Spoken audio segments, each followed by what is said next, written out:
బీహార్లో మద్య నిషేధం అమల్లో ఉంది. అందులో భాగంగా అక్కడ తాగడానికి వీల్లేదు. సరే చాటుగా ఎప్పుడైనా మద్య నిషేధం అన్నప్పుడు ఇంకొంచెం చాటుగా తాగే వాళ్ళ సంఖ్య ఎప్పుడూ ఉంటుంటుంది. లేటెస్ట్గా వీళ్ళు ఎట్లాగ అక్రమార్కులు తయారయ్యడానికి సాక్ష్యం లక్నో బారుని ఎక్స్ప్రెస్ ఒకటి ఏసీ కోచ్లో ఎంత స్పీడ్ పెంచినా చల్లదనం రావట్లేదట. వాళ్ళు ఏసీ కోచ్లో ఉన్నటువంటి వాళ్ళు దాన్ని ఏమంటారు మన అక్కడ ఉన్నటువంటి అటెండర్కి పిలిచి చెప్పారు. అటెండర్ వెళ్ళినేమో టెక్నీషియన్కి చెప్పాడు. టెక్నీషియన్ వచ్చి చూసి ఎంత ట్రై చేసినా అవ్వట్లేదు.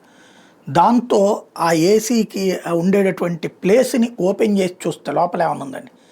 లోపల కార్టన్స్ కొద్దీ మద్యం పెట్టుంది.